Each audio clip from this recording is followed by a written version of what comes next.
Every Sunday I cooked for my parents, even after they were gone. It's a funny thing, how a habit can become a sacred ritual. My name is Leo, and I'm 41 years old now, a man who lives a quiet, predictable life. But for the past 4 years, my Sundays have had a rhythm all their own, a beat that feels both heartbreaking and profoundly comforting.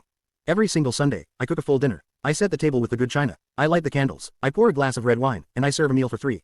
The only problem is, I'm the only one at the table. I do this for my parents, Arthur and Eleanor, who are both gone. It feels strange, an act of grief and love performed in a quiet, empty house. But to me, it's the only way to keep them close. The smell of the roasting chicken, the sound of the clinking plates, the soft glow of the candlelight, it's all a ghost of a life I used to know, a time when our kitchen was the warmest, most welcoming place in the world. This tradition, born from a lifetime of love, is the only way I know how to talk to them now. The tradition of Sunday dinner started long before I was old enough to appreciate it. My dad, Arthur, was in his late 60s then, a man who worked with his hands, and his hands were his pride. He was a quiet man, a man of simple pleasures, and his greatest pleasure was his family. My mom, Eleanor, was in her mid-60s, a woman who had the softest hands and the biggest heart in the world. She was the one who filled our lives with laughter and warmth. Our Sunday dinners were not just meals, they were events. They were a celebration of the end of the week, a moment of peace before the next one began. I remember the smells more than anything. The smell of my mom's chicken roasting in the oven, the herbs and spices filling the entire house. The smell of my dad's special sauce, a thick, spicy thing that he would spend hours perfecting. I'd walk into the kitchen, and it would feel like a warm hug. My mom would be at the stove, her face a little flushed, a small smile on her face. My dad would be at the table, his head down, working on his crossword puzzle. They were a beautiful, quiet symphony of domesticity, and I was their audience. As a kid, I was a picky eater. I would only eat the parts of the chicken that were crispy, and I would refuse to eat the vegetables. My mom would just smile, a gentle, understanding look in her eyes. My dad would just shake his head, a small, knowing look in his eyes. They never forced me, they just let me be. And when I was old enough to cook, I started helping. I would stand next to my mom, watching her as she kneaded the dough for the bread, her hands a graceful blur of motion. She never said a word, she just let me watch. And I watched for hours, a small, quiet presence in her kitchen, learning the secrets of her art. As I grew up and moved away, the Sunday dinners became even more important. I'd drive home every weekend, the anticipation building with every mile. The moment I walked into the house, my mom would rush to hug me, her hands so soft, her hug so warm. My dad would just stand there, a small, proud smile on his face. He never said much, but his smile was everything. We would sit at the table, the 3 of us, and just talk. We'd talk about my work, my life, my dreams. We would talk about their lives, about their dreams, about their memories. It was a beautiful, honest, simple exchange. Then, the inevitable happened. My mom, Eleanor, was in her late 80s, a little slower now, a little more fragile. But her smile was just as bright, her hands just as soft. She had a heart attack. It was sudden, it was fast, it was a Tuesday. I got the call, and my world stopped. My dad was a mess. He was lost without her. He was a man of quiet strength, but without her, he was just lost. The house was quiet, the kitchen was cold, the food didn't taste the same. For the first few months, I went to his house every Sunday. I would cook for him. I would cook the things my mom used to cook. Her roasted chicken, her lemon bars, her special bread. I would watch him eat, a quiet, melancholic look in his eyes. He would tell me stories about her. He would tell me about the time they first met, about the time they got married, about the time they had me. He would talk for hours, his voice a soft, gentle whisper, his memories a beautiful, painful tapestry of love and loss. It was his way of grieving, his way of keeping her close.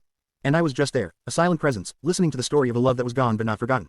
But then, my dad, Arthur, was in his early 90s. He had a quiet, peaceful heart attack in his sleep. He just went. He went in his sleep, a few months after my mom. He went in his sleep, and I was left alone. My mom was gone. My dad was gone. The house was empty. The kitchen was cold. The silence was deafening. I felt a wave of profound, crushing sadness. It was a grief that I had never known before. It was a grief that was so big, so heavy, it felt like it would break me. The first Sunday after they were gone, I just sat there. I didn't want to cook. I didn't want to eat. I just wanted to sit in the silence, to feel the profound emptiness of my life. I sat there for hours, and then, a strange, undeniable urge came over me. I wanted to cook. I wanted to cook for them. I wanted to cook for the ghosts in my kitchen. I wanted to cook for the memories in my heart. I got up, my body aching, my heart heavy, and I went to the grocery store. I bought all the ingredients. I bought the chicken, the herbs, the spices. I bought the flour, the sugar, the lemons. I bought everything I needed to make the perfect Sunday dinner. I went home, and I started cooking. The smell of the roasting chicken filled the house, and I felt a small, quiet sense of peace. The sounds of the knife chopping vegetables, the sound of the dough kneading, the sound of the oven preheating. It was all a symphony of memory, a beautiful, painful song that I was singing for them. I set the table. I put out the good china, the same set my mom used every Sunday. I put out the forks, the knives, the spoons. I put out the wine glasses. I put out the candles. I set the table for 3. I sat down at my usual spot, and I just looked at the 2 empty chairs. The emptiness was a physical presence. It was a beautiful, heartbreaking tableau of love and loss. I just sat there, eating the dinner I had cooked, and I cried. I cried for a love that was gone. I cried for a life that was gone. I cried for the 2 people who had given me everything. I continued this tradition every single Sunday. It was my way of grieving, my way of healing, my way of keeping them close. I would talk to them while I was cooking. I would tell them about my week, about my life, about my dreams. I would tell them that I missed them. I would tell them that I loved them. And I would just cook. The cooking was a meditation, a ritual of love and memory. It was the only way I knew how to feel their presence, to feel their love. I didn't think anyone noticed. I didn't think anyone cared. But then, one day, I saw her. Mrs. Davies, an old woman in her late 70s who lived across the street. She was standing at her window, looking at my house. She had a kind, tired face, and a look of profound understanding in her eyes. I felt a little embarrassed, but I couldn't stop. The ritual was too important. I just kept cooking, my head down, my heart full of love and grief. A few days later, I found a small note in my mailbox. It was a simple, handwritten note. It said, "I see you. And I understand. You're a good son. Thinking of you." I was stunned. I looked at the note, and my eyes filled with tears. I wasn't alone. Someone had seen my grief. Someone had seen my love. I felt a small, quiet sense of peace. The next Sunday, I saw her at her window again. I smiled at her, a small, genuine smile. She smiled back. It was a small, quiet moment of connection. A silent acknowledgement of a shared humanity. I knew I had to talk to her. I had to thank her. I had to share my story with someone. The next day, I walked over to her house. The garden was neat and tidy. The house was small and cozy. She opened the door, a kind, gentle smile on her face. I just stood there, my hands in my pockets, a little nervous. "I'm sorry to bother you," I said. "I just wanted to thank you for the note." She just smiled, and invited me in. We sat in her living room, and she offered me a cup of tea. We talked for hours. I told her everything. I told her about my parents, about their Sunday dinners, about my grief, about my strange, weekly ritual. She just listened, her eyes full of understanding. Then, she told me her story. She told me about her husband, David, who had passed away years ago. She told me about the small, quiet traditions she had kept alive. She still made his favorite sandwich every Thursday, a little sandwich with ham and cheese and a slice of tomato. She would just sit at the table, and she would eat it, and she would remember him. She said it was the only way she knew how to keep him close. She told me that grief is a process, not a destination. She told me that these little rituals are not strange, they're essential. They're how we carry the people we love with us. They're how we turn pain into love. I went home, a different person. I was still grieving. I was still heartbroken. But I wasn't alone. I had found a friend in my grief. I had found a connection to someone who understood. I realized that the Sunday dinners were not just about remembering my parents.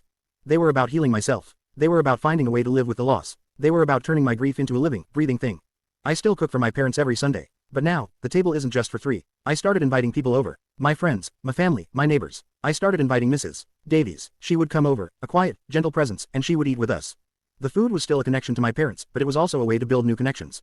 It was a way to share their love with the world. My Sunday dinners are no longer a private act of grief. They are a public celebration of love. The aroma of the food fills the house, and the laughter of my friends fills the air.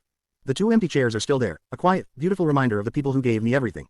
But now, they are not just empty chairs. They are a promise that their love will live on in every meal I cook, in every story I tell, in every person I share my table with. The tradition lives on, not as a reminder of what is gone, but as a celebration of what will always be here.